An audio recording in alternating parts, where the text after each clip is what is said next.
preciso observar que o direito está para além do Estado e existem direitos que são constituídos no Estado e todos os direitos são constituídos fora do Estado.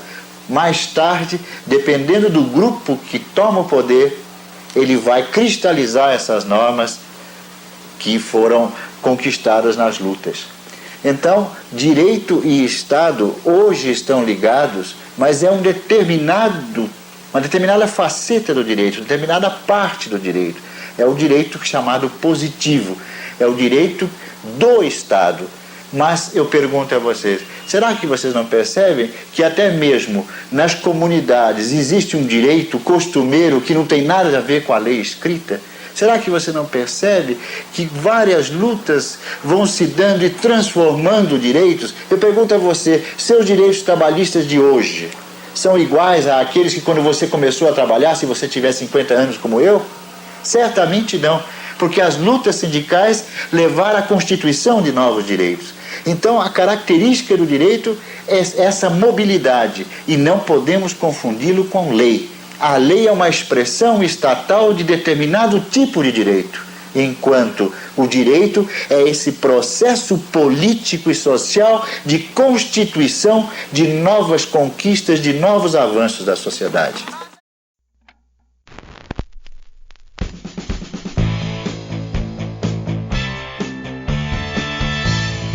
Olá, meu nome é Marcos Carvalho Lopes e este é o podcast Filosofia Pop. Esse é um episódio especial da série de leitura em que propomos conversas que contextualizam determinada obra, ajudando a revivar suas questões e funcionando como um convite para o texto. A obra escolhida como mote para o diálogo de hoje é O que é Justiça, uma abordagem dialética, publicado por Roberto Aguiar, originalmente em 1982. Este livro ganhou uma reedição organizada por Roberto Bueno em 2020, publicada pela editora do Senado. Então você pode baixar o livro gratuitamente ou encomendar seu exemplar em formato impresso por um preço acessível.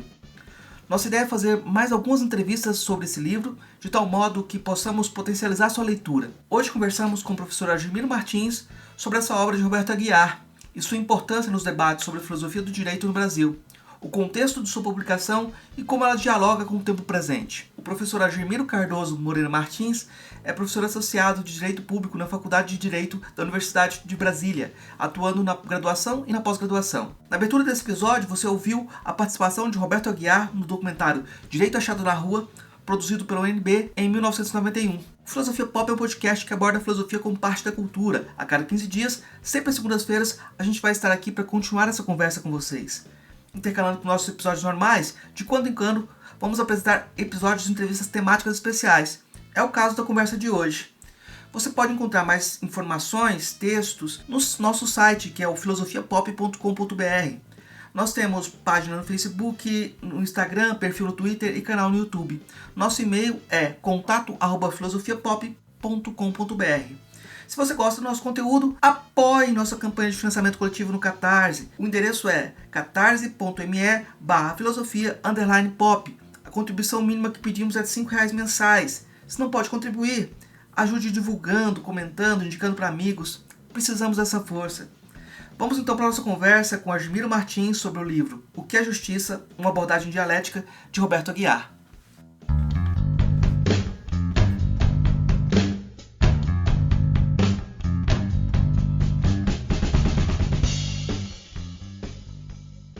Hoje a gente recebe o professor Argemiro Martins, direto de Brasília. Ele é professor da UNB, do curso de Direito, e nossa conversa hoje vai ser sobre, em torno da obra do Roberto Aguiar, e tentando explorar algumas conexões que ela tem com algumas perspectivas que o professor Argemiro trabalha, né? Mas de início, eu vou perguntar para o professor Argemiro quem foi o Roberto Aguiar. E eu acho que essa pergunta a gente vai girar em torno dela também um pouco hoje, nessa conversa de hoje. Perfeito. Bom, antes de mais nada, eu gostaria de agradecer ao professor Marcos Carvalho Lopes pelo convite de participar desse podcast, cumprimentar todos que estão nos escutando ou não nos escutarem no momento do futuro. Dizer que é um grande prazer aqui estar com você conversando sobre a figura do professor Roberto Aguiar, que foi, além de uma figura importante pensamento jurídico brasileiro crítico, né, ele foi um querido amigo, né, que nos deixou em 2018. E é sempre um prazer falar dele, né, do seu trabalho, de sua obra. Eu acho que é um aspecto importante de hoje resgatar um pouco o trabalho do professor Roberto Aguiar. Também, através dele, né, dar uma olhada no pensamento jurídico crítico brasileiro. Eu acho que esse que é o aspecto central. De um modo geral, o pensamento jurídico brasileiro é muito conservador. Se nós olharmos as figuras dos grandes juristas brasileiros, Miguel Reale, Oliveira Viana, Francisco Campos, todos eles, de modo geral, a grande tradição do pensamento jurídico brasileiro, ele é um pensamento conservador, que sempre facilmente endossa soluções autoritárias. Ocorreu a experiência da ditadura militar de 64, antes, do Estado Novo-Varguista. E o Roberto Aguiar é uma figura dissonante disso. O Roberto Aguiar ele pertence a uma geração de juristas que no final dos anos 70, dos anos 80, quando a ditadura militar começou a entrar em declínio, começaram a fazer um discurso jurídico mais crítico. Um discurso jurídico não apegado ao formalismo, que era característico do pensamento jurídico brasileiro. Então, nesse sentido, o Roberto Aguiar ele é um pensador diferente. Né? Ele pensa o direito a partir de outras categorias. Mas antes, uma breve nota biográfica. Né? O professor Roberto Aguiar ele era paulista, nasceu em São Vicente, a velha São Vicente, em 1940, nos deixou em 2018, e teve uma vida bastante interessante. Né? Ele foi estudante, né, se formou em 1965, um ano depois do golpe, e logo depois ele se envolve na luta contra o golpe. Ele chegou a militar em movimentos de esquerda, ele chegou a militar, se não me engano, na Ação Popular. Ele foi exilado em 68 em Paris, né, onde ele participou, ele foi membro da Unesco, trabalhou na África. Depois de um tempo ele volta ao Brasil, segue sua carreira de professor e começa a publicar livros importantes, né? Livros bastante importantes, dentre os quais esse, né, que eu foi editado recentemente pelo Senado Federal, uma obra, um trabalho do professor Roberto Bueno, né, do qual eu tive o prazer de participar com um artigo escrito a 4 mãos. O artigo é meu e do professor, também meu colega e amigo aqui da Universidade de Brasília, o professor Alexandre Bernardino Costa. Que é justamente a ideia do livro era resgatar um pouco esse pensamento crítico brasileiro que o Roberto Aguiar é um dos grandes expoentes. Né? E isso eu acho que talvez seja um aspecto essencial do trabalho dele. Né? Ele é antes, uma coisa que ele salienta muito bem, o professor Roberto Aguiar era não somente um pensador, mas como também um homem de ação. Né? Quando eu o conheci aqui foi quando eu cheguei em 2008 na Universidade Brasileira, era o reitor pro tempore, né? Mas ele já tinha sido secretário de Segurança do Distrito Federal, né, durante a administração do Cristóvão Buarque, foi secretário de Segurança do Estado do Rio, da breve administração da Benedita da Silva. Então ele era um homem de bastante ação, de bastante trabalhos concretos. Né? Eu acho que isso é uma coisa importante. O pensamento do Roberto Aguiar é um pensamento crítico e um pensamento que parte, digamos, da concretude sobre momentos que o Brasil vivia. Eu acho que essa é uma chave importante de leitura para entender o contexto dele. Eu acho que esse ponto talvez seja muito, muito relevante destacar por conta do engajamento, né? Geralmente a gente tem uma situação na academia em que quanto mais intelectual, menos prestígio acadêmico você tem, né? Como se seu engajamento desqualificasse seu trabalho acadêmico. Sem dúvida. Né? Enquanto nosso discurso fica vazio se a gente não tenta transformar as coisas de modo prático, né? E eu acho muito relevante que a trajetória do Roberto Aguiar tem uma passagem que você cita, que ele falava que, como secretário de segurança, ele poderia ter uma experiência ampla, porque já tinha sido torturado. Agora, então, eu acho que essa dinâmica é importante para ver de quem que a gente está falando, né? E você falou de vários cargos que ele ocupou.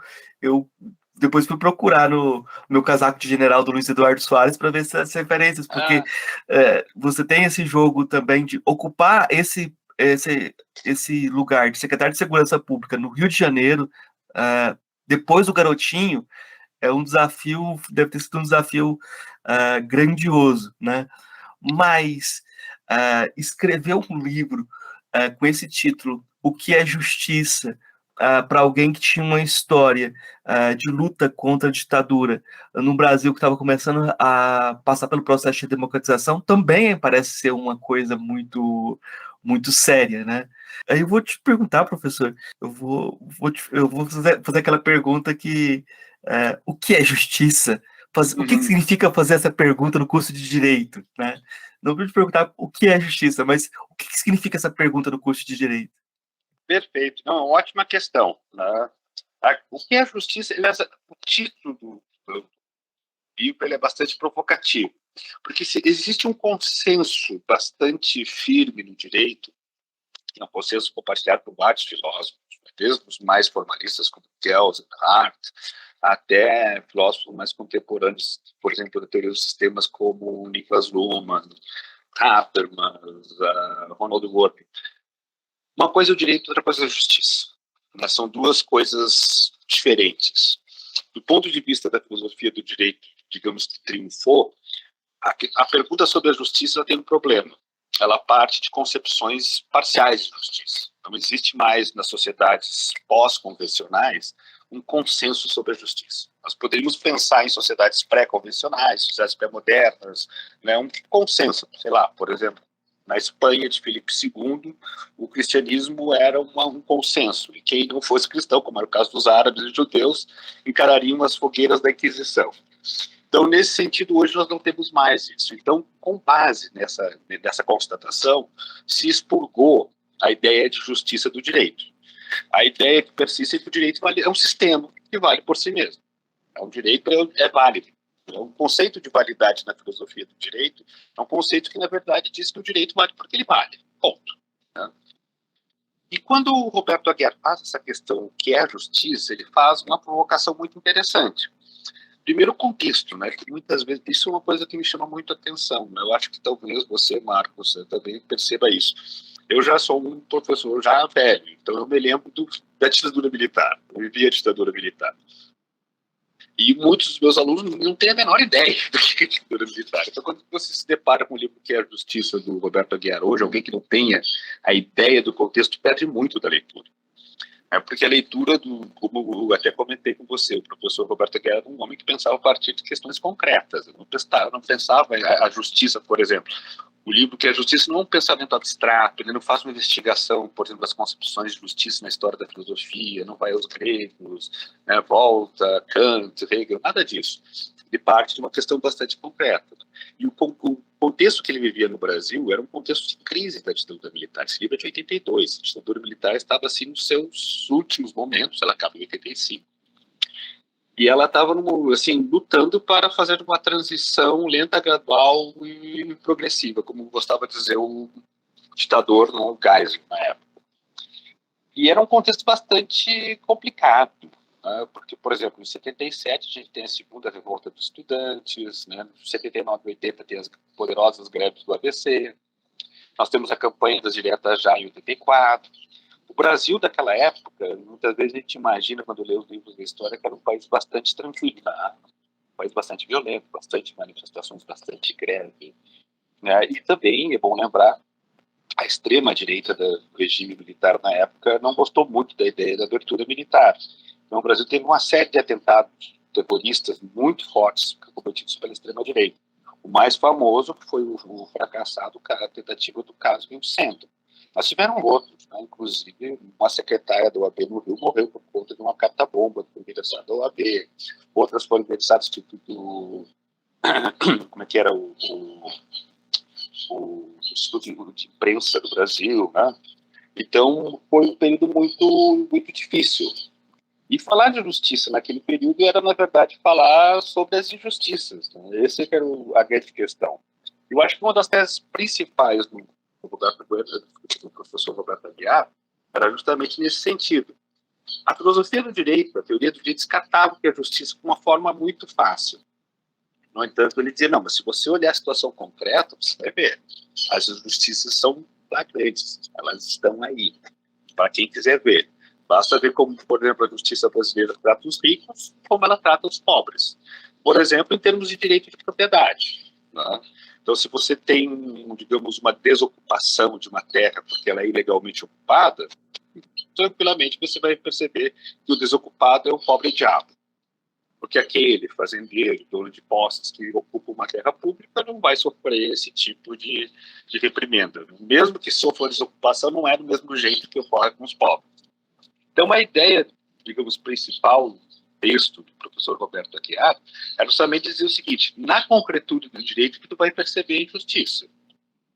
É aqui que você vai ver o quanto que o sistema ele é injusto, o quanto ele, na verdade, a questão da justiça ela é afastada do direito em prol de uma legalidade que se legitima a si mesma, mas que comete injustiças a todo momento. Então, a ideia crítica que ele tinha também nesse sentido. Não, vamos ver a justiça não como um conceito abstrato, vamos ver a justiça no caso concreto.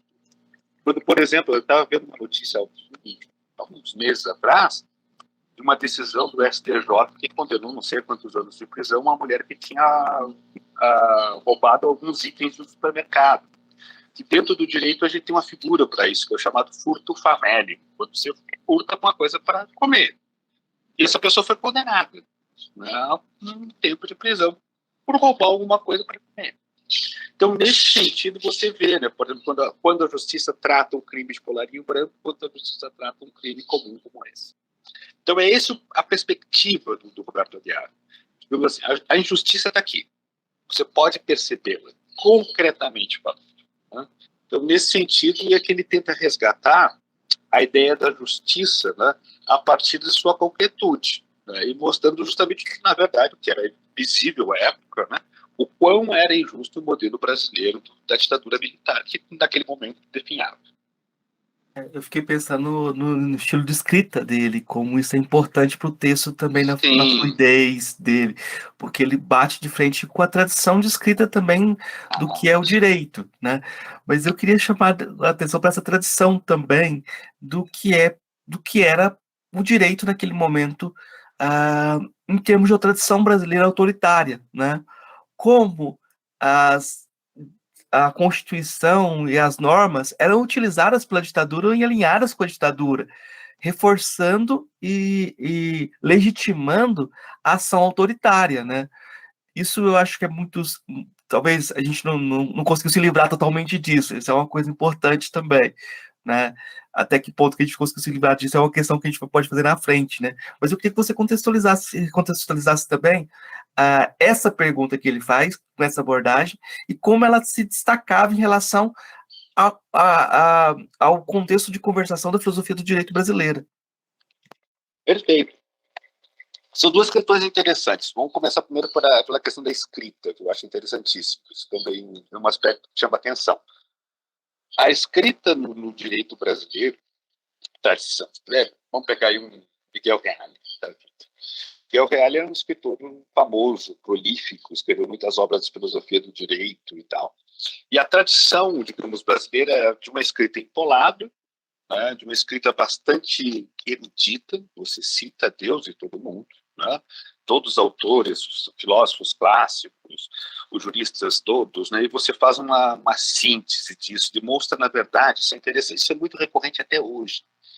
Quando a gente vê, por exemplo, uma decisão do Supremo Tribunal Federal, a gente nota como os ministros do Supremo Tribunal, eles fazem questão de citar uma infinidade de autores. Muitas vezes os autores não são compatíveis entre si, mas não importa tanto. O que importa é que você demonstre erudição, você demonstre conhecimento, você é uma autoridade, digamos, quase como uma figura do sábio. Não importa o que você diz, importa que você seja um sábio. Então isso é um tipo de tradição muito persistente. É uma coisa que você pode encontrar, por exemplo, no Rui Barbosa, que viveu lá na virada do século XVIII para o século XIX, desculpa, do século XIX para o século XX, e você vê isso ainda hoje, no estilo muito anacrônico. O que a gente não encontra no texto do Roberto Aguiar, ele é muito direto, né? Ele é muito franco, ele é muito aberto, ele bate tudo de frente. Isso é já o estilo de redação já é algo dissonante da tradição que ele estudou. Ele estudou em São Paulo, de São Paulo, conheceu todos os autores, foi aluno de muitos deles e tal. Esse é um aspecto interessante e não é menos importante. É o fato de que realmente a linguagem como você se expressa diz muito sobre o que você está propondo, a quem você está se dirigindo, né? Então isso é interessante. Outra coisa que você colocou, e esse é um ponto que me interessa bastante, eu gosto de estudar esse tema, que é a relação direito e autoritarismo, né? Que é uma relação muitas vezes, digamos, simplificada.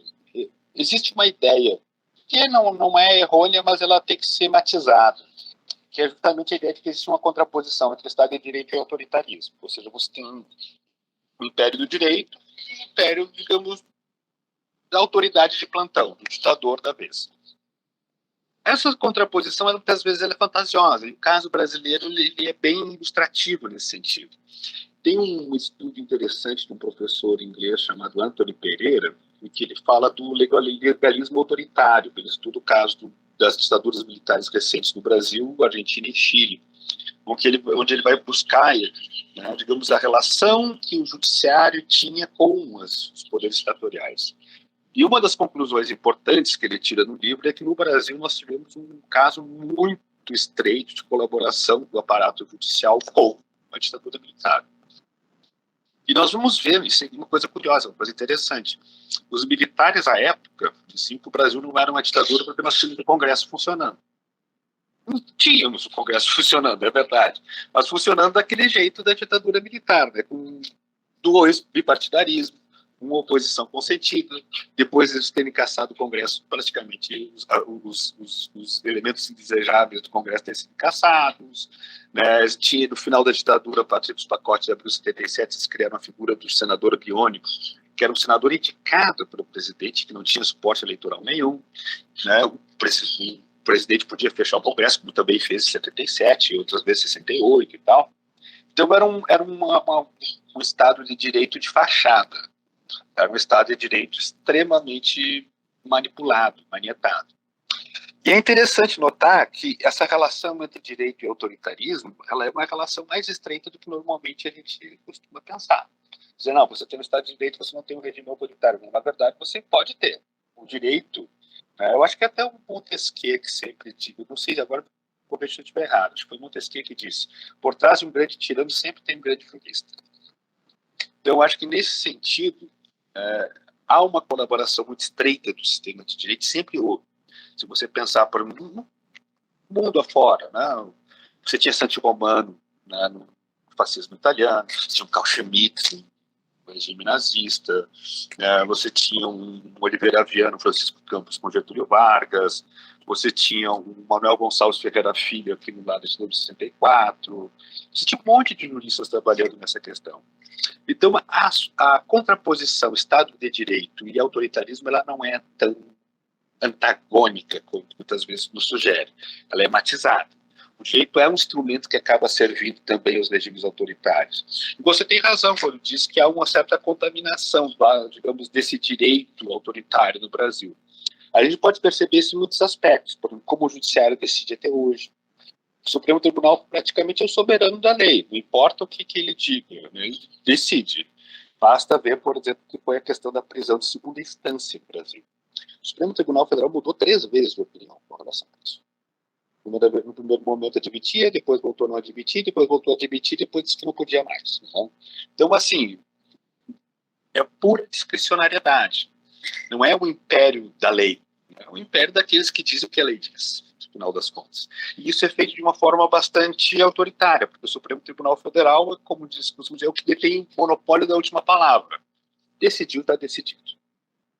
Então isso é muito comum, a gente vê isso não só na estrutura do Supremo Tribunal Federal, que é um exemplo, né, mas, por exemplo, você vai ver isso em toda a estrutura repressiva do Estado, os poderes policiais, tudo mais, que na verdade praticamente não sofreu nenhuma modificação desse Estado. Essa ideia de um direito autoritário, que é muitas vezes uma expressão que muitos colegas meus dizem, mas isso é uma contradição, o direito autoritário não pode, né? Não só pode, como de fato foi e ainda é em grande medida. Então, existe uma relação estreita aí. Né? Eu acho que um dos aspectos interessantes do professor Roberto Aguiar é que ele bate justamente nesse ponto, né?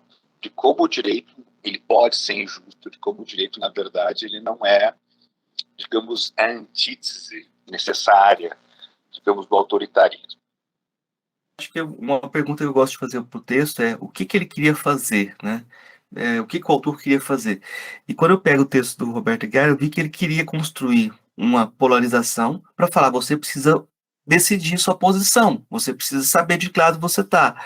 Ou você está lá do lado dos oprimidos ou do lado dos opressores.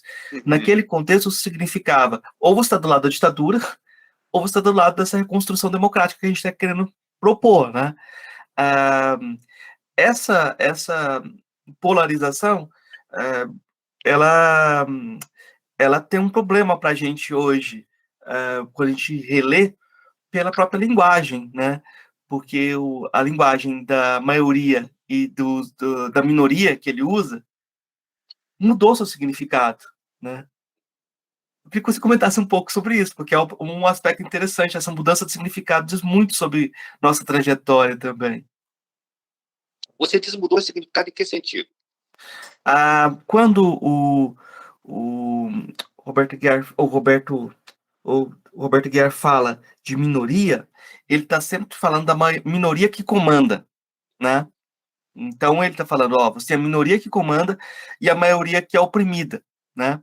Hoje a gente trata de minoria e você trabalha isso no significado jurídico do termo minoria de uma forma diferente. Então quem pega os textos desavisados hoje pode não cair nessa armadilha de interpretar as coisas de uma forma estranha, ver essa tensão de significados entre os termos, essa mudança semântica que aconteceu, né? Verdade.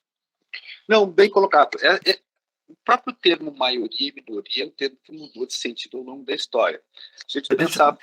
Deixa eu só lembrar a frase, né? As minorias têm que se curvar às maiorias agora, dita pelo Bolsonaro. Não é o que o Roberto queria dizer. De modo algum. De modo algum. Bem colocado, exatamente. Não, isso esclareceu bastante. Mas, realmente, os termos maioria e minoria eles são termos, não somente no contexto brasileiro, falando de um modo geral, você muda drasticamente.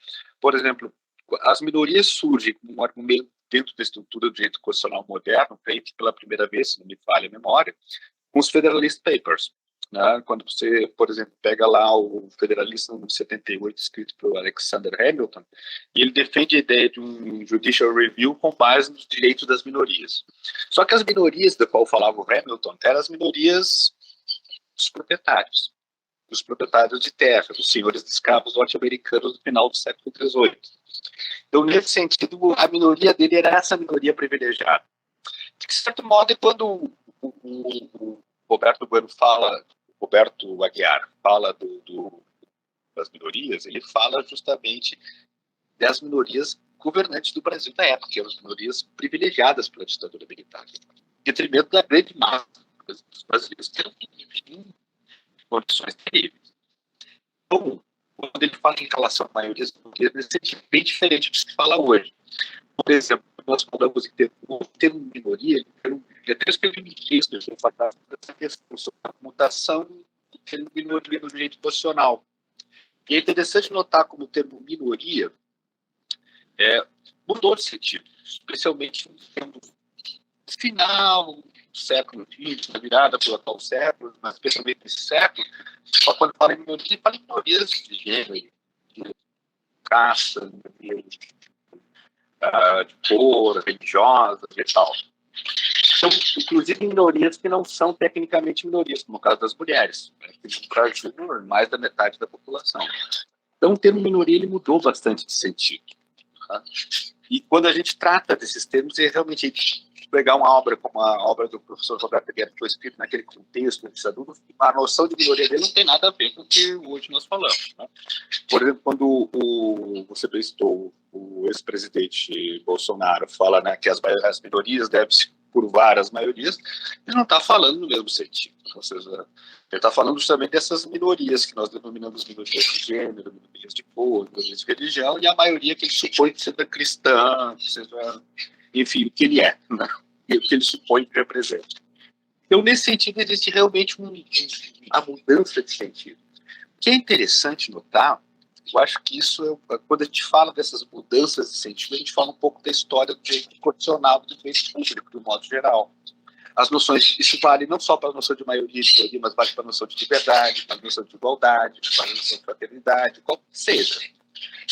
Essas noções, elas vão mudando semanticamente, praticamente, eu acho que de geração em geração. Então, a ideia que se tem, por exemplo, de liberdade hoje não é a mesma que se tinha na época do Roberto Guerra, quando escreveu aquele livro em 82. Em 82, por exemplo, um aspecto importante da liberdade cidadã, ele escolheu o presidente da República. Ele não escolheu o presidente da República, deu formulário.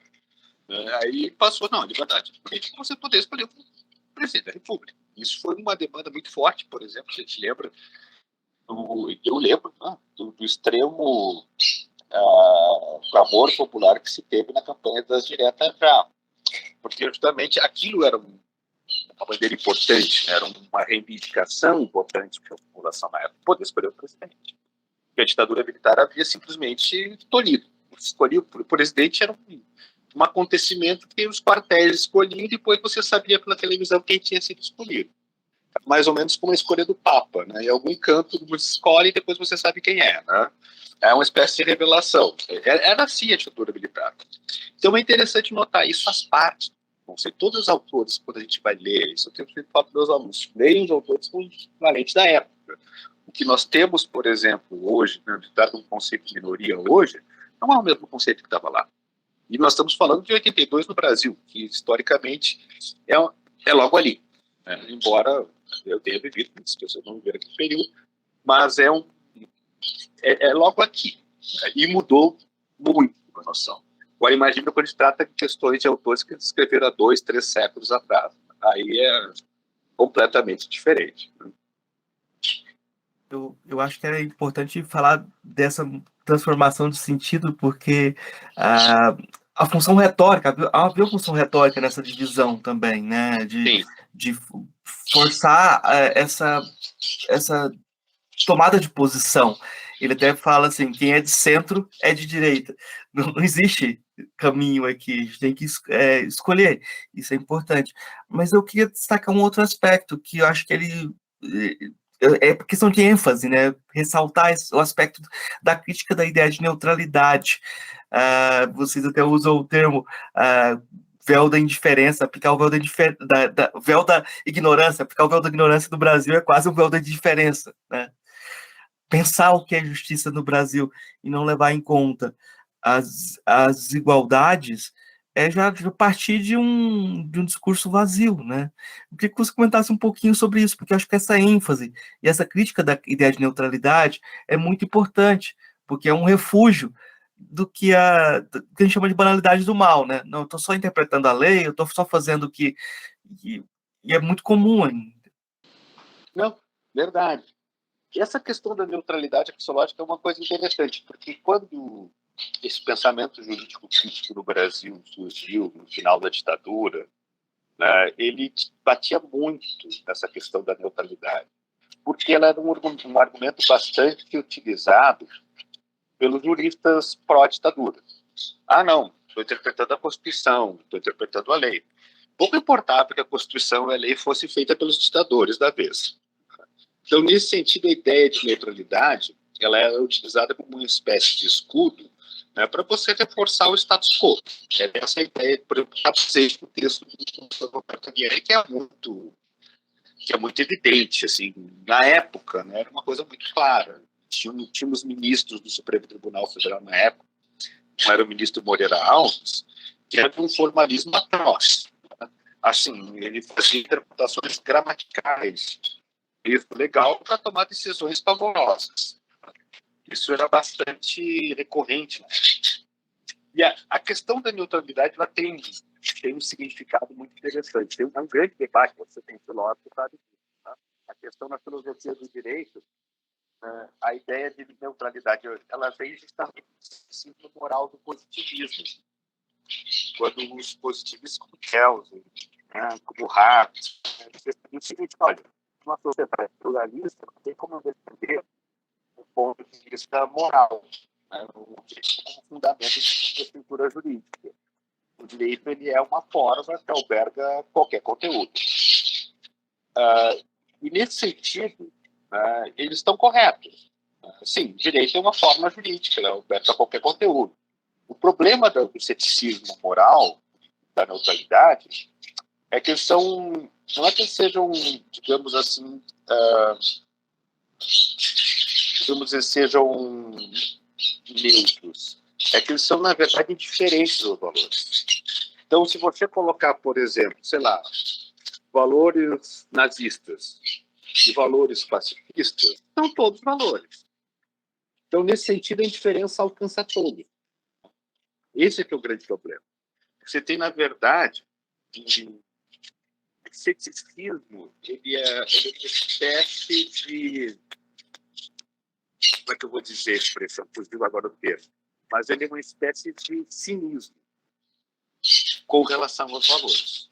Então, mas não posso tratar dos valores. Mas os valores de justiça social são valores que, sei lá, os valores que dependem do regime autoritário. Tudo entra no mesmo quadro. Você não faz nenhum matizamento. Você descarta todos como valores. Isso gerou uma reação, digamos, dentro da filosofia do direito. Né? Se você pegar autores mais contemporâneos, como o filósofo Ronald Worth, o próprio Robert Alex, de algum modo vão tentar encaixar os valores dentro de sua teoria jurídica, como uma forma de certo reconhecimento de que a ideia de ceticismo moral, a ideia de neutralidade, ela de fato ela fracassou. Então, é difícil você defender, por exemplo, como faz muitos juristas, a ideia de uma neutralidade pautada no texto da lei. Até porque o texto da lei, como todo bom texto, né, a gente interpreta contextos diversos com várias formas. Né? Há pouco tempo atrás, nós estávamos comentando sobre a semântica das palavras de maioria e minoria. Né? Isso demonstra justamente o quanto os textos eles são uma base frágil para você ancorar com a suposta neutralidade. Não, só estou interpretando. Né? Aliás, uma coisa que eu sempre digo aos meus estudantes, né? O recurso de que estou apenas interpretando, de que estou cumprindo a lei, é o argumento mais utilizado por todos os violadores de direitos humanos em todos os julgamentos de seus crimes, né? Desde Nuremberg, passando por todos os tribunais. Eu estava cumprindo leis, eu estava obedecendo ordens. Né? É isso. A neutralidade, ela, na verdade, acaba sendo uma espécie de carta branca de diferença os valores que são diferentes. Eu não posso equiparar o valor de nada ao Hitler, sei lá, com o valor de um Gandhi, por exemplo. Pensei aqui na filosofia, o pessoal... Eu só estava citando Kant. Eu não estava pensando. Mas eu acho que tem uma coisa interessante na postura do Aguiar, naquele contexto, e que ela ganhou outros significados agora também, que a gente tem que pensar que essa necessidade que ele pede de engajamento leva a gente a pensar na questão da politização do judiciário, no ativismo judiciário hoje em dia, né? E como isso tem um significado modificado, ou o contexto modifica a questão que a gente está diante dela, né? Como que você vê a postura do Roberto Aguiar hoje? Porque se fosse qualificá-lo, eu colocaria dentro da gavetinha do legalismo libertário, né? Mas eu não sei, eu queria que você comentasse um pouco sobre isso também. Boa questão. Né? Isso é uma questão que eu já também me preocupa muito. Eu já vi muitas pessoas falarem, por exemplo, que associarem, né? A ideia de que hoje que nós vivemos esse ativismo judicial do Supremo Tribunal Federal, né? Essa questão, digamos, dos valores, né? Como o Supremo lida com isso, associando isso como uma consequência direta do pensamento crítico brasileiro lá do final da ditadura. Eu, particularmente, como conhecia, vivia aquele contexto, eu acho uma associação indevida.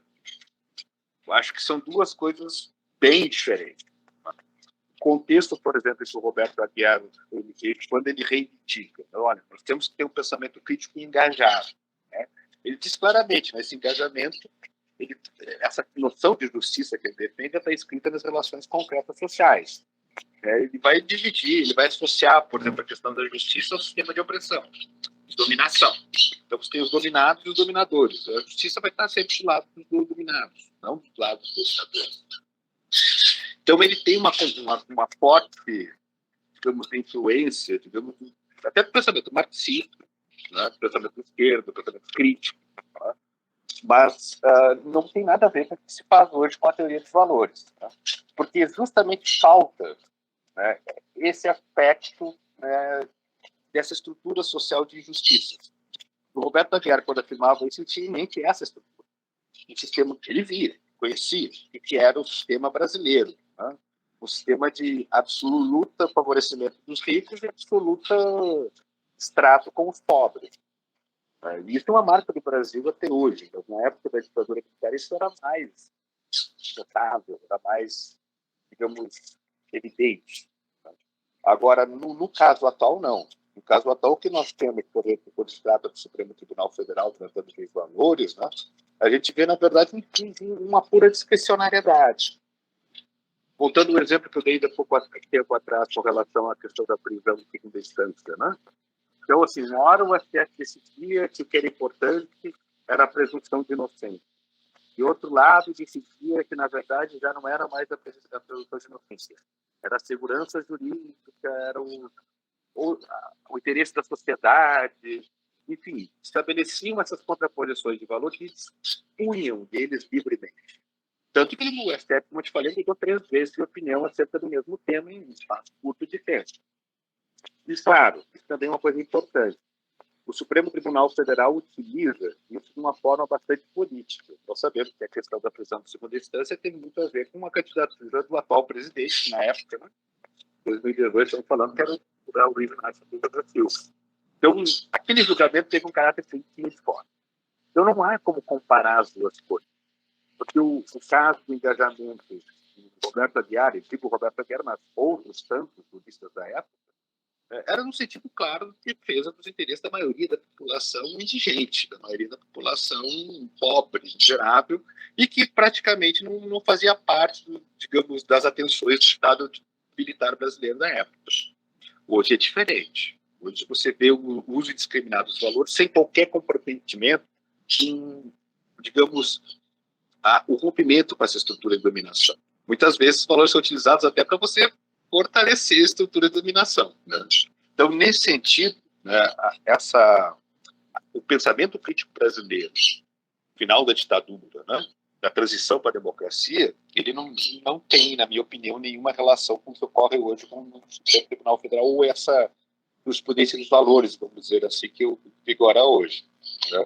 Embora não tenha, como te falei, coloco isso porque eu vi muitos colegas fazerem essa associação. Não é uma associação, digamos, do meu ponto de vista, legítima. Eu fiquei pensando no termo legalismo como saída, sabe? Porque eu vejo, assim, você estudou Oliveira Viana, o Roberto Bueno estava estudando o Francisco Campos, e é toda uma tradição autoritária, constitucional, né? Usar a Constituição por uma perspectiva autoritária. E a gente teve na Constituição de 88 uma coisa diferente, assim, o pessoal fala de Constituição cidadã, etc. Talvez uma Constituição conciliadora, né? Mas Sim. o que a gente vê agora é muito mais um anticonstitucionalismo, um movimento assim, que vai contra todos, tipo, parece que a gente tem... Como é que você vê essa dialética? Existe uma tensão aí? Como é que você percebe? Olha, eu acompanhei bastante esse processo porque realmente me lembro muito bem do tempo constituinte. O que eu acho interessante é como os olhares da época da Constituinte e os olhares de hoje da Constituinte, né, sobre a Constituição. Quando se surgiu a Constituição em 87, 88, no processo constituinte, tinha várias críticas, né, à moderação da Constituição. Vamos lembrar que até o PT, na época, se recusou a assinar o projeto constituinte. Porque a Constituinte, isso foi verdade, ela foi, digamos assim, um momento, né, de condensação das várias demandas populares que tinham na época. É a primeira questão que fala dos indígenas, que fala dos quilombolas, que fala dos direitos sociais, que fala da igualdade entre homens e mulheres. Por quê? Né? Fala contra a tortura, contra a prisão ilegal, devido ao processo, porque na época tudo que a ditadura fazia era bater nos índios, dos quilombolas, dos pobres, era um horror. Então ele foi uma afirmação daquelas demandas que a ditadura, digamos, reprimia, que a ditadura não dava atenção. Né?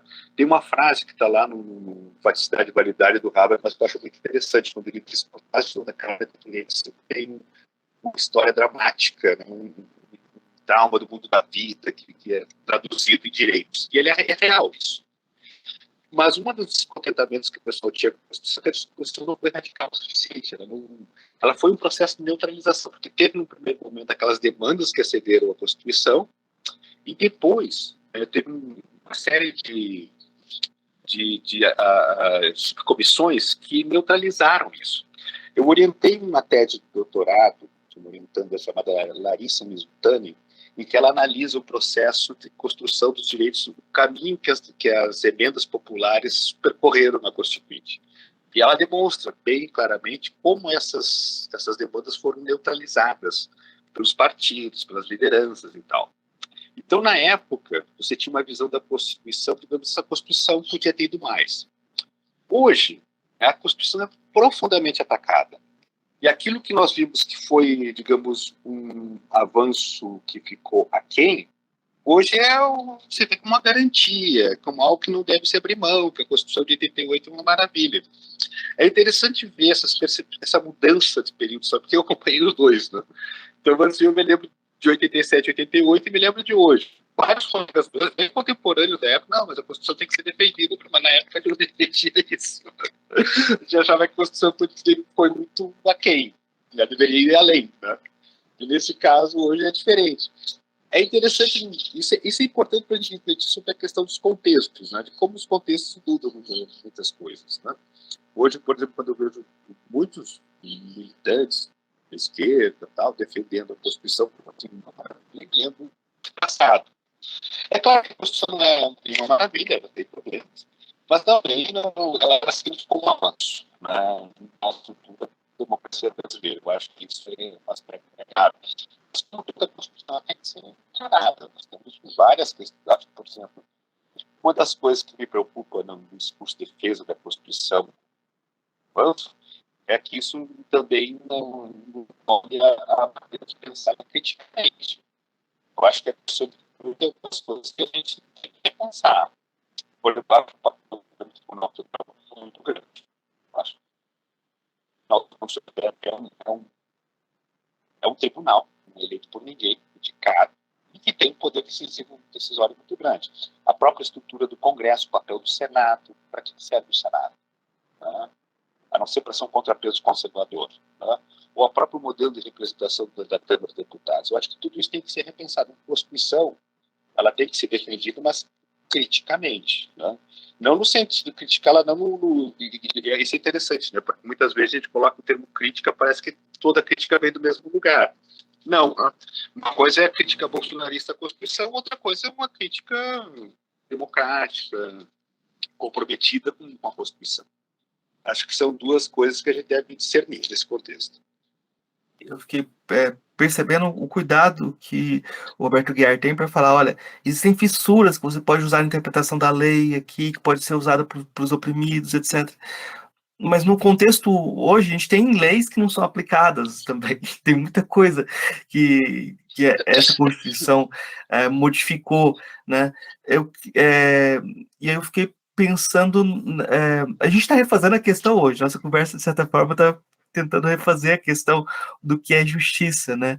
E como ela foi recontextualizada com a Constituição de 88, né?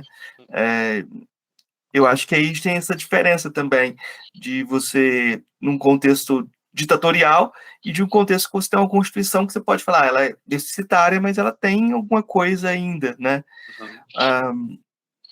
Mas eu vou te perguntar, então, sobre um aspecto que você tem chamado a atenção, que é o déficit de autonomia das pessoas, né? Dentro da participação da vida política. Eu acho que isso vai de conta com o Roberto Aguiar também, porque ele fala, as pessoas têm que participar, né? E a gente tem mecanismos na Constituição de participação que não são efetivados e ninguém tem interesse que sejam efetivados, né?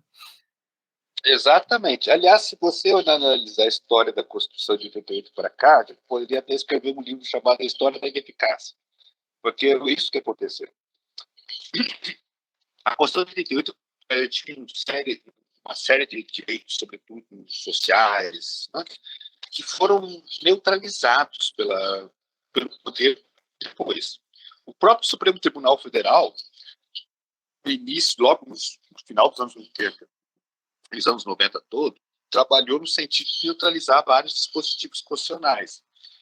Eu ainda citei o ministro da ditadura, que eu acho que até o presidente Sérgio foi ministro do Supremo Tribunal Federal, Moreira Alves, que ele defendia teorias no sentido de tornar, digamos, isso aqui é um direito social, isso aqui é um direito, uma norma de eficácia limitada, nós não podemos aplicá-la nesse momento. Todas as escusas para não aplicar determinados dispositivos constitucionais, especialmente aqueles que diziam respeito aos direitos sociais. Né? Então, nesse sentido, você tem realmente um trabalho para tornar determinados dispositivos sociais ineficazes. Né? E o judiciário tem um papel muito grande nisso aí. Né? Então, nesse sentido, você vê, por exemplo, essa questão da própria participação democrática, que é um aspecto importante, é limitado. Você vê, a Constituição de 88 prevê plebiscitos e referendos. Quantos plebiscitos e referendos nós tivemos pós-88? 2. O referente à forma de governo, sistema de governo, a forma de governo em 93, e depois no governo Lula, que foi sobre a questão do armamento. Um só. Ou seja, nós estamos aí há mais de 30 anos da Constituição de 88, só tivemos 2 plebiscitos. A Constituição de 88 previa uma figura muito interessante, que era o plebiscito para a criação de novos municípios, né?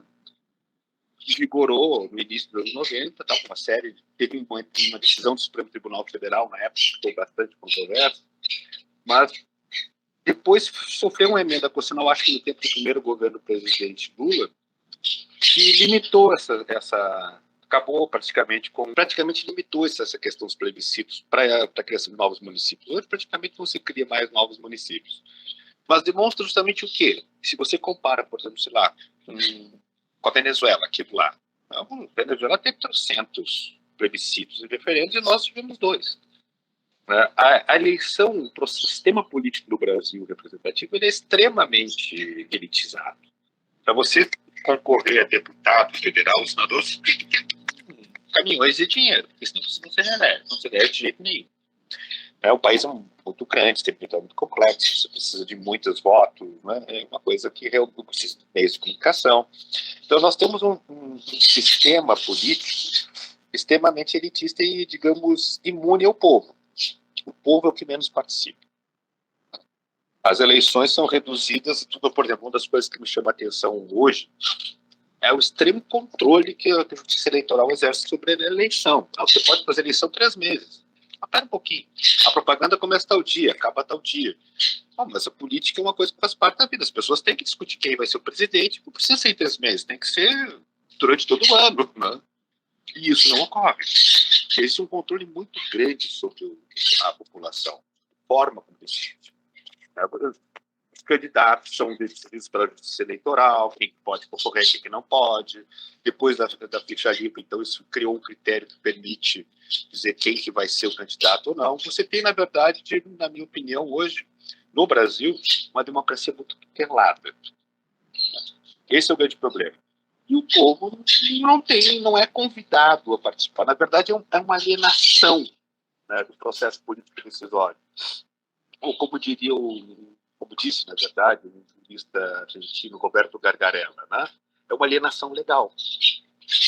No seguinte sentido, a pessoa que é afetada pela norma, tem uma norma, sei lá, que trata dos professores, nós, aqui nossa categoria, nós não temos nenhuma ingerência sobre isso. Se amanhã mudar qualquer coisa no Congresso, ok, você vai se aposentar aos 80 anos de idade. Ninguém vai nos escutar, ninguém vai perguntar o que a gente sabe, a gente vai comentar isso no sindicato, talvez fazer uma greve e acabou aí. Talvez conversar com o deputado para tentar mudar a situação, botar uma emenda lá, mas é um processo muito, digamos, muito no alto. A base não toma parte, ou uma participação muito ínfima. Né? Eu acho que esse é uma das características importantes da democracia brasileira que nós temos que refletir criticamente. Né?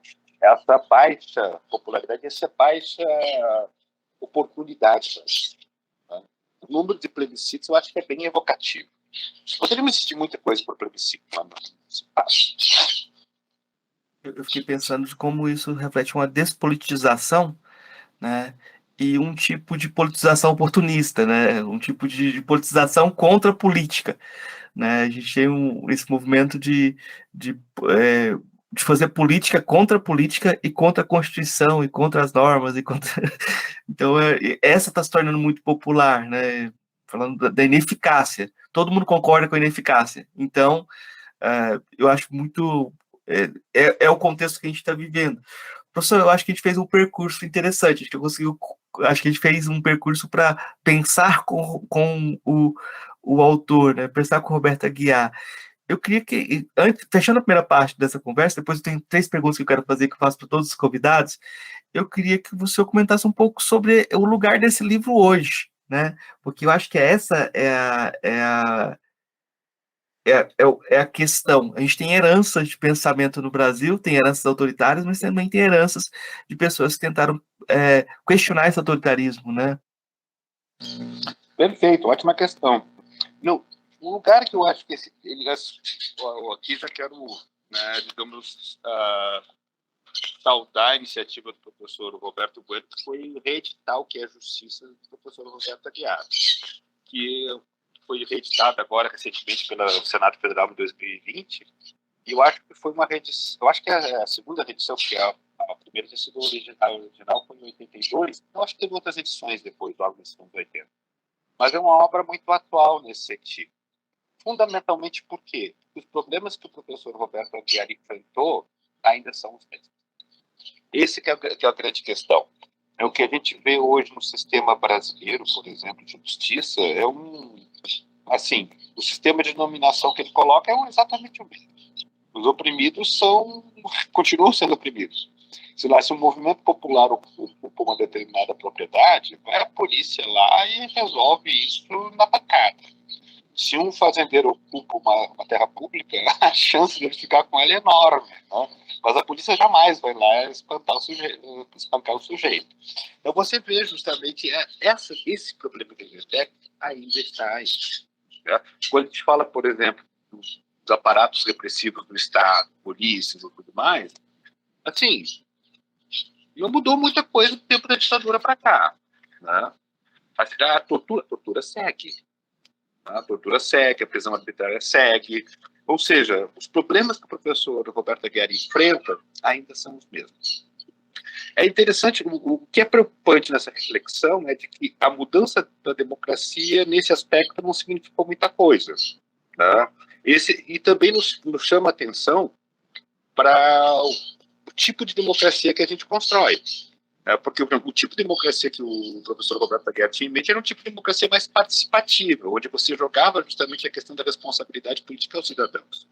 E aí, retomando um ponto da sua reflexão que eu achei interessante, a gente reclama, não, mas existe uma despolitização do povo brasileiro, falta uma consciência política, falta uma educação política.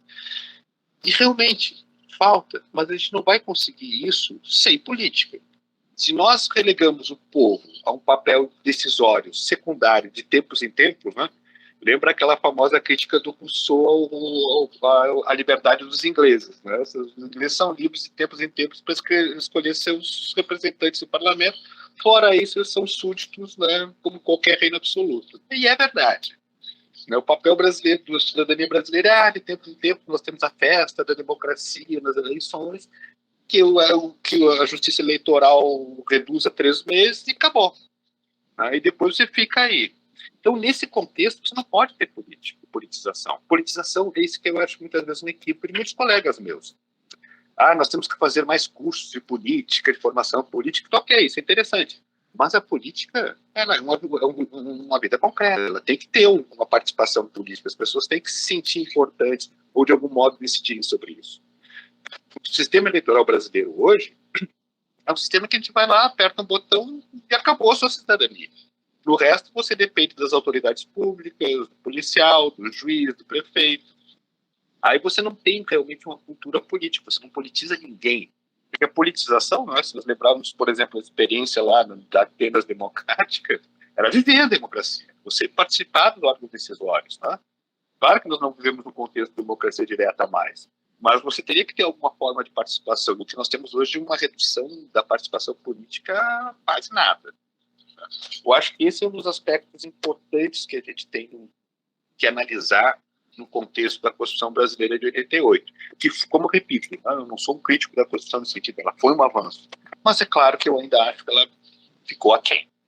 Uma coisa que eu acho interessante em revisitar esse texto é que é como se a gente tivesse uma redemocratização falhada. A gente não conseguiu fazer um trabalho que foi pensado inicialmente para esses autores no começo da década de 80, final da década de 70. Existem vários autores que escreveram pensando como o Brasil deveria ter um projeto democrático que não aconteceu. Né?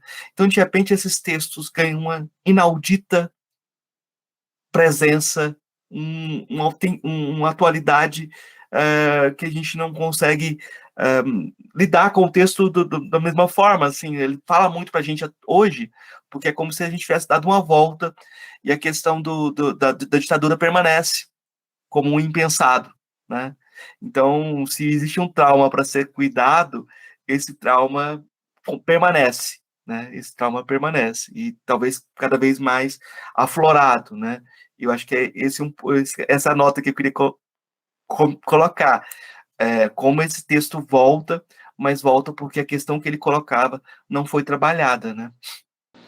Exatamente, né? Eu acho que é uma boa questão mesmo. A redemocratização no Brasil foi um projeto falho em muitas medidas. A redemocratização foi um processo que tem texto de um outro colega meu aqui do NB, o professor Cristiano Paixão, muito interessante, que ele trata a Constituinte entre uma tensão, né? A continuidade e a ruptura. A Constituição brasileira foi uma tensão criada entre esses dois aspectos. Continuidade de um regime e a sua ruptura. E justamente foi o enfrentamento disso que deu, digamos, na Constituição de 88. E a gente vê, por exemplo, que as forças da ruptura, elas não conseguiram romper com muitos aspectos. Romperam com algumas coisas, mas não com tudo.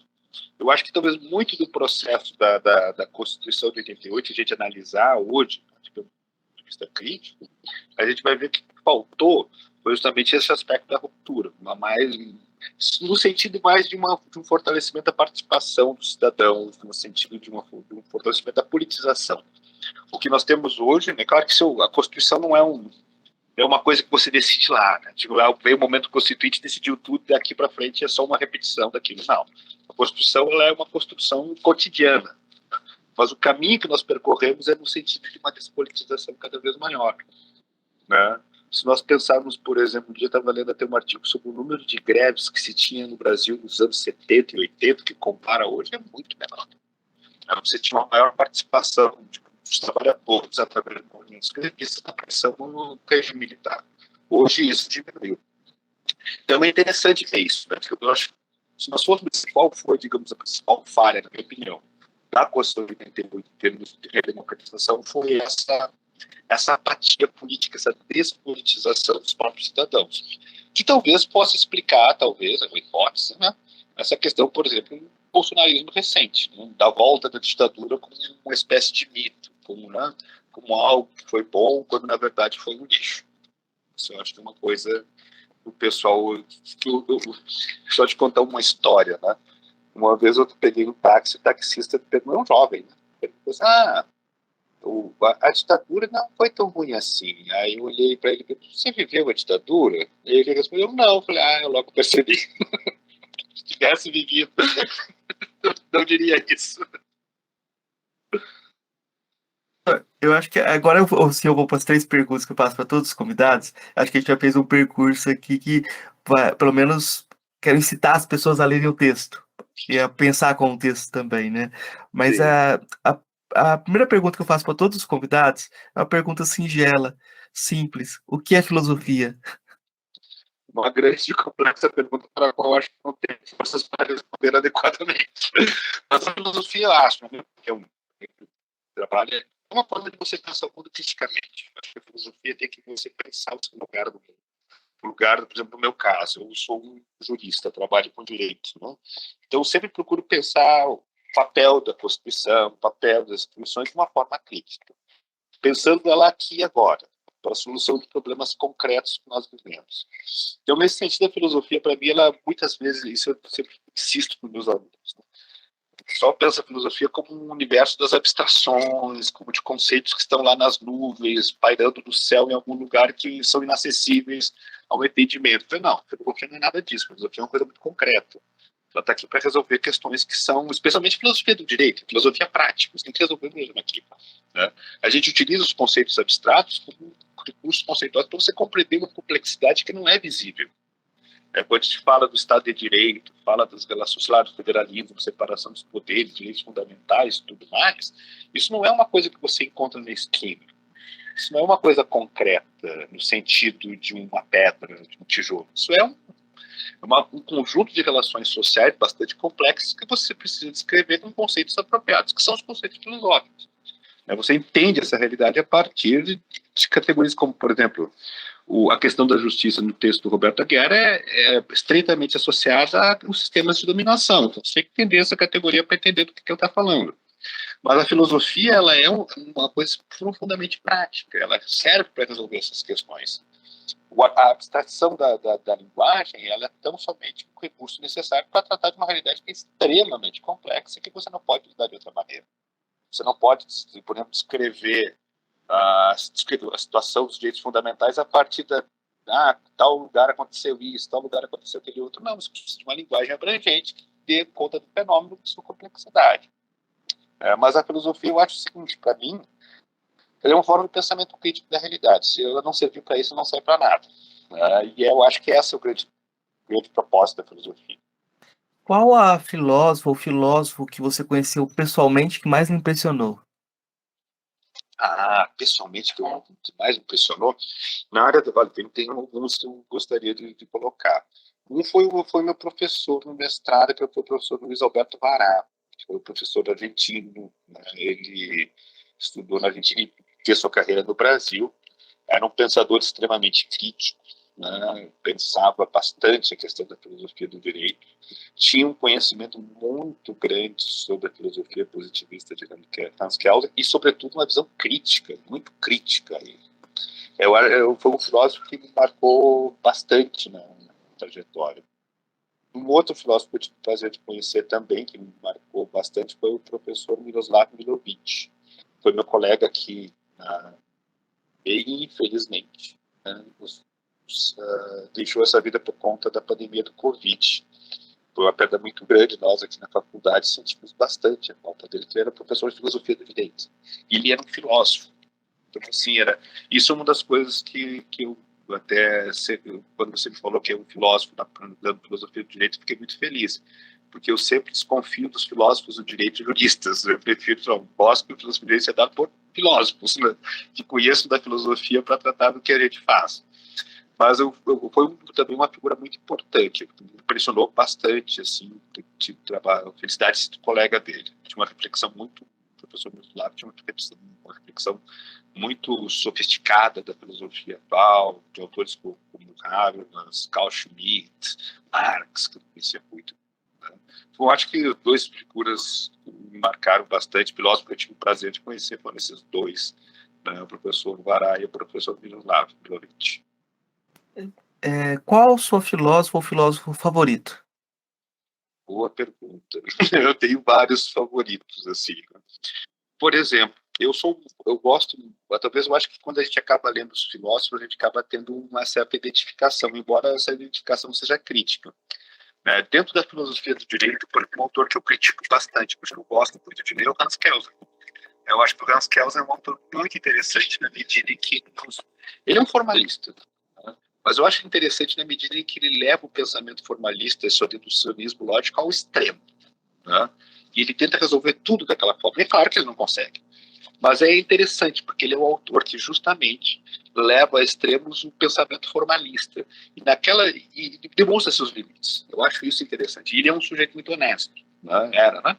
Então eu gosto muito de ler os textos do Kelsen, embora eu não concorde com muita coisa que o Kelsen disse, né, nesse aspecto. Um outro autor também, um filósofo do jeito que eu gosto bastante de ler, embora não, esse sim, não concordo absolutamente nada, é com Carl Schmitt. Carl Schmitt era todos nós sabemos, né? Foi o jurista de Hitler, mas era uma figura extremamente inteligente, extremamente arguta. Eu acho que, por exemplo, que que eu acho interessante são as críticas que ele faz ao modelo democrático. Embora, como sempre ressalte, as soluções que ele propõe são pavorosas, não dá para aceitar. Mas as críticas devem ser pensadas. As críticas são importantes, a gente deve ter atenção a elas. Tá? Acho que são dois autores que me marcaram bastante a minha formação, digamos, na filosofia do direito, né? Então, que é o Carl Schmitt. Inclusive, um debate entre os dois. Sim, Você escreveu sobre o debate entre os dois já também, sim, né? sim. Foi sua dissertação de mestrado? A minha dissertação de mestrado foi um breve estudo sobre o Carl Schmitt. Né? Ah, E tá. depois eu escrevi acho que um artigo sobre o debate dos dois. Ah, tá. Não, que eu queria partir para as indicações, pedir indicações do que você quiser indicar para os ouvintes, de texto, música, filme, o que você lembrar de indicar agora que você acha interessante. Textos e livros e coisas.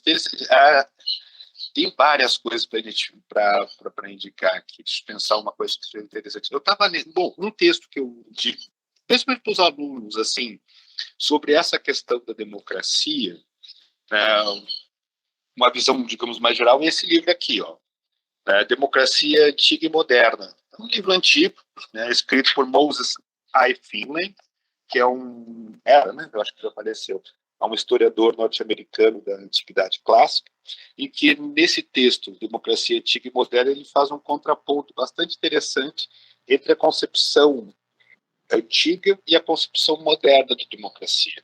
De como mudou. O que era democracia para os gregos, o que é democracia, digamos, para os modernos. Né?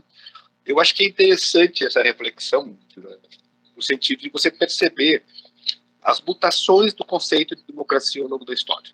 Né? De como. Por que isso? Porque hoje, por exemplo, a gente fala muito de democracia. Existe um consenso muito grande sobre o que é. Todos somos democráticos. Eu acho até engraçado. Muitas vezes a gente utiliza o termo democracia como um adjetivo. Né? Então, você acabou de fazer uma coisa pouco democrática. Ou você não foi nada democrático em sua decisão. Né? Quase como um juízo moral. No entanto, a democracia não é clara. A noção de democracia ela é sempre algo íntimo. Quando Bolsonaro fala em democracia, nós falamos de democracia não é a mesma coisa. Né? Então, nesse sentido, eu acho interessante, talvez uma dica que eu vou agora, esse livro do Moses Finley, porque ele demonstra como a ideia de democracia mudou, né? Da antiguidade à modernidade. E é bom hoje pensar que, mesmo na modernidade, essa concepção ela é bastante disputada. Ela é uma concepção bastante fluida. E dizer-se democrático não significa a mesma coisa, porque nós podemos ter várias pessoas se autodeclarando democráticas, mas a concepção de democracia por trás é algo bastante distinto. É que eu estava lembrando de te convidar já depois deixar já com a possibilidade de uma conversa sobre o Oliveira Viana, né? Porque você falando Será um prazer. Da democracia e a ideia de democracia autoritária dele está implícita nessa conversação também. Uhum. Eu acho que é importante falar sobre ele, sobre Francisco Campos. Então eu já peço esse novo diálogo e queria indicar mesmo. Você tem uma live que você participou, que você falou do Oliveira Viana, tem texto seu sobre essa questão do Estado de Direito, problematizando, sobre direitos, a ideia de minorias, né? Então, acho que o direito das minorias interpretado, eu acho que são todas referências que eu vou fazer para os nossos ouvintes, pode procurar na internet, vai encontrar esses textos e eles fazem parte do nosso diálogo aqui, eles são também parte da conversação geral. E eu vou indicar um texto que está na minha mesa aqui, que é o Aristóteles em Mancondo, do Atílio Boron, né? É uma das influências que eu estou pegando do Roberto Bueno também. E eu vou indicar aqui também um lançamento, um livro chamado Atrás do Pensamento, a Filosofia de Clarice Lispector, da Márcia Sá Cavalcante Schubach. Era a primeira tradutora do Heidegger, né, do Ser e Tempo, né? A professora Márcia Cavalcante acabou de lançar um livro sobre Clarice Lispector, a filosofia de Clarice Lispector, e ela tem um outro livrinho também dela, chamado Fascismo da Ambiguidade, um ensaio conceitual em que ela pensa de que forma a sociedade nossa estava se organizando de forma fascista, né? Professor, então eu queria agradecer o diálogo de hoje, deixar o espaço aberto para suas considerações finais, para o senhor deixar seu recado final. Querido, eu só tenho a agradecer a oportunidade de estar aqui. Eu gostei muito do diálogo, acho que foi muito interessante, né? Eu gostei muito e quero cumprimentar você, seus alunos, nossos ouvintes do podcast, e dizer que eu aceito prontamente o convite para me falar sobre o Livro da Venda. Vai ser um prazer voltar aqui e poder conversar contigo. Eu acho que foi um diálogo muito interessante, muito proveitoso para mim. Muito Muito obrigado. obrigado. Muito obrigado, professor.